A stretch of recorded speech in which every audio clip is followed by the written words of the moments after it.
Mummy, आप नानी के यहाँ जाने के लिए पैकिंग करते हो भी इतनी उदास क्यों लग रही हैं?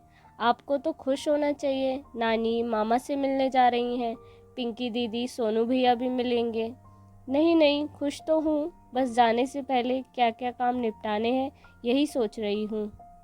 खूब इंजॉय करना मम्मी, हमारी पढ़ाई के कारण तो आपका जल्दी निकलना भी नहीं होता, कहकर मेरे गाल पर किस करके मेरी बेटी सुकन्या चली गई। सही तो कह रही है, कोई मायके जाते हुए भी इतना उदास होता है। मायके जाते समय तो एक दीर्घ गंभीर स्त्री भी चंचल तरुणा बन जाती है, पर सुकन्या को क्या बताऊं, कैसे दिखाऊं उसे अपने मन पर लगे घाव। 20 साल की ही तो है, दुनिया के दाव पेच से दूर। अभी तो उसकी अपनी अलग दुनिया है, माँ बाप के साए में हंसती मुस्कुराती खिलखिलाती दुनिया। मेरे जाने के बाद अमित, सुकन्या और उससे 3 साल छोटे सौरभ को कोई परेशानी ना हो, इस बात का ध्यान रखते हुए घर की सफाई करने वाली रमाबाई और खाना बनाने वाली कमला को अच्छी तरह से निर्देश दे दिए थे। अपना बैग बंद कर मैं अमित का ऑफिस से आने का इंतजार कर रही थी। सौरभ ने भी खेल कर आने पर पहला सवाल यही किया, मम्मी पैकिंग हो गई? आप बहुत सीरियस लग रही हैं, क्या हुआ? नहीं, ठीक हूँ, कहते हुए मैंने मुस्कुराने की कोशिश की। इतने में अमित भी आ गए। हम चारों ने एक साथ डिनर किया। खाना खत्म होते ही अमित बोले, सुजाता आज टाइम पर सो जाना, अब किसी काम की चिंता मत करना, सुबह 5 बजे एयरपोर्ट के लिए निकलना है। अब काम निपटाने में 11 बज ही गए। सोने लेटी तो अजीब सा दुख और बेचैनी थी। किसी से कह नहीं पा रही थी कि मुझे नहीं जाना माँ के घर, मुझे नहीं अच्छे लगते लड़ाई झगड़े। अक्सर सोचती हूँ क्या शांति और प्यार से रहना बहुत मुश्किल काम है। बस अमित मेरी मनोदशा समझते हैं, लेकिन वे भी क्या कहें। खून के रिश्तों का एक अजीब अलग ही सच यह भी है कि अगर कोई गैर आपका दिल दुखाए तो आप उससे एक झटके में किनारा कर सकते हैं, लेकिन ये खून के अपने सगे रिश्ते मन को चाहे बार बार लुहा लुहान कर दें, लेकिन आप इनसे भाग नहीं सकते। कल मैं मुंबई एयरपोर्ट से फ़्लाइट पकड़ूंगी। 2 घंटे में दिल्ली पहुंचकर फिर टैक्सी से मेरठ मायके पहुंच जाऊंगी, जहां फिर कोई झगड़ा देखने को मिलेगा। झगड़ा वह भी माँ बेटे के बीच का, सोचकर भी शर्म आ जाती है। रिटायर्ड टीचर माँ और पढ़े लिखे मुझसे 5 साल बड़े नरेन भैया, गीता भाभी और मेरी भतीजी पिंकी व भतीजे सोनू के बीच का झगड़ा कौन गलत कौन सही मैं कुछ सोचना नहीं चाहती, लेकिन दोनों मुझे फ़ोन पर एक दूसरे की गलती बताते रहते हैं तो मन का स्वाद कसैला हो जाता है। मेरा मायके का यह तनाव आज का नहीं है, 5 साल पहले माँ जब रिटायर हुई थी तब से ही चल रहा है। आपस में स्नेह सूत्र कहाँ खो गए पता ही नहीं चला। पिछले बार मैं 2 साल पहले गई थी। इन 2 सालों में हर फोन पर तनाव बढ़ता ही दिखा। तो हालात यह हो गए हैं कि मुझसे तो कोई पूछता ही नहीं है कि मैं कैसी हूँ, अमित और बच्चे कैसे हैं। बस मेरे नमस्ते कहते ही शिकायतों का पिटारा खोल देते हैं सब। ऐसे माहौल में मायके जाते समय किस बेटी का दिल खुश होगा। मैं तो अब भी ना जाती, पर माँ ने फ़ौरन आने के लिए कहा तो मैं बहुत बेमन कल जा रही हूँ। काश पापा होते, बस इतना सोचते ही आंखें भर आती हैं मेरी। मैं 13 वर्ष की थी जब उनका हार्ट फेल हो गया था। का ना रहना जीवन में एक ऐसा खालीपन दे गया जिसकी कमी मुझे हमेशा महसूस हुई है।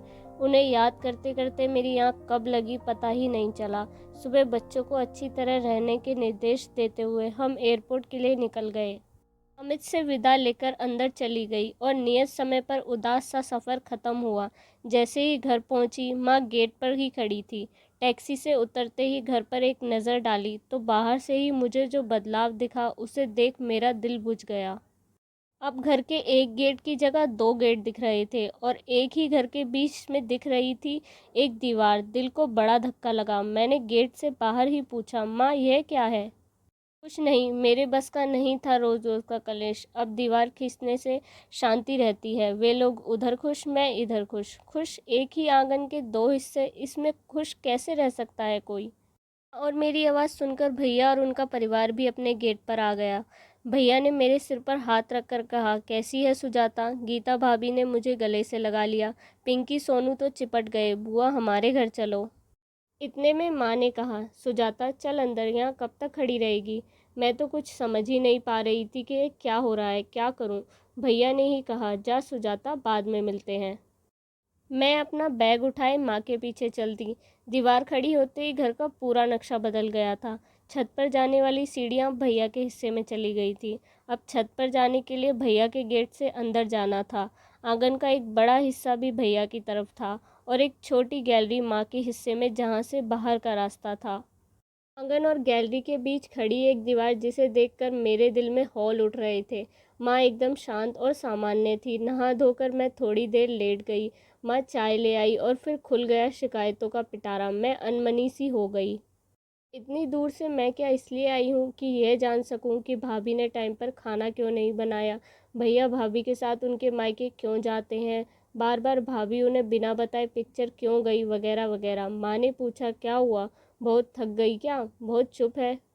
मैंने भराए गले से कहा, माँ यह दीवार। बात पूरी नहीं होने दी माँ ने। बहुत अच्छा हुआ, अब रोज रोज की किटकिट बंद हो गई, अब शांति है। बोल क्या खाएगी, और इन लोगों को सिरपत मत चढ़ाना। मैं अवाक माँ का मुंह देखती रह गई। इतने में दीवार के उस पार से भैया की आवाज़ आई, सुजाता लंच यहीं कर लेना, तेरी पसंद का खाना बना है। पिंकी की आवाज़ आई, बुआ जल्दी आओ ना। माँ ने पल भर सोचा, फिर कहा, चल अच्छा एक चक्कर काट आओ उधर, नहीं तो कहेंगे माँ ने भाई बहन को मिलने नहीं दिया। मैं भैया की तरफ गई तो पिंकी और सोनू की बातें शुरू हो गईं। दोनों सुकन्या और सौरभ की बातें पूछते रहे और फिर धीरे धीरे भैया भाभी ने भी माँ की शिकायतों का सिलसिला शुरू कर दिया। माँ हर बात में अपनी आर्थिक स्वतंत्रता की बात करती हैं, उन्हें पेंशन मिलती है, वे किसी पर निर्भर नहीं। बात बात में गुस्सा करती हैं, समय के साथ कोई समझौता नहीं करती। मैं यहाँ क्यों आ गई, मुझे समझ नहीं आ रहा था। कैसे रहूँगी यहाँ, यहाँ सब मुझसे बड़े हैं, मैं किसी को क्या समझाऊँ, और आज तो पहला ही दिन था। इतने में माँ की आवाज़ आई, सुजाता खाना लग गया है, आजा। मैं फिर माँ के हिस्से में आ गई। मैंने बहुत उदास मन से माँ के साथ खाना खाया। माँ ने मेरी उदासी को मेरी थकान समझा और फिर मैं थोड़ी देर लेट गई। मेरे मन में आया, ये सब खुश हैं तो मुझे क्यों तकलीफ़ हो रही है घर के आंगन में खड़ी दीवार से। एक दिन तो हद ही हो गई। माँ मुझे साड़ी दिलवाने मार्केट ले जा रही थी। मैंने कहा, माँ पिंकी सोनू को भी बुला लेती हूँ, उन्हें उनकी पसंद का कुछ खरीद दूँगी। माँ ने फ़ौरन कहा, नहीं हम दोनों ही जाएंगे। मैंने कहा, माँ बच्चे हैं, उनसे कैसा गुस्सा। मुझे उन सब पर गुस्सा आता है। मैं उस समय उन्हें नहीं ले जा पाई, उन्हें मैं अलग से लेकर गई, उन्हें उनके पसंद के कपड़े दिलवाए। फिर हम तीनों ने आइसक्रीम खाई। जब से आई थी यह पहला मौका था कि मन को कुछ अच्छा लगा था। पिंकी और सोनू के साथ समय बिताकर मन बहुत हल्का हुआ। 5 दिन बीत रहे थे। मुझे अजीब सी मानसिक थकान महसूस हो रही थी।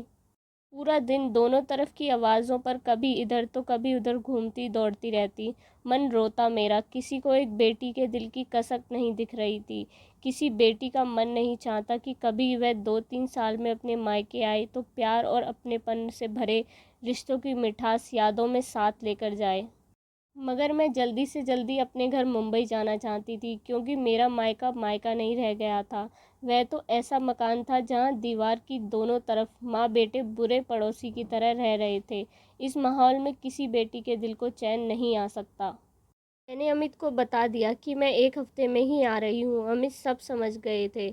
7वें दिन मैंने अपना बैग पैक किया, सबसे कसेले मन से विदा लेकर। भैया ने अपने जान पहचान की टैक्सी बुलवा दी थी। टैक्सी में बैठकर सीट पर सर टिकाकर मैंने अपनी आंखें बंद कर ली। लगा विदाई तो आज हुई है मायके से। शादी के बाद जो विदाई हुई थी उसमें फिर मायके आने की, सबसे मिलने की एक आस, चाह और एक कसक थी, लेकिन अब लग रहा था कभी नहीं आ पाऊंगी। इतने प्यारे मीठे रिश्ते में कड़वाहट सहन करना बहुत मुश्किल था। मायके में खड़ी बीच की दीवार रह रहकर मेरी आंखों के आगे आती रही, मेरे गाल भिगोती रही।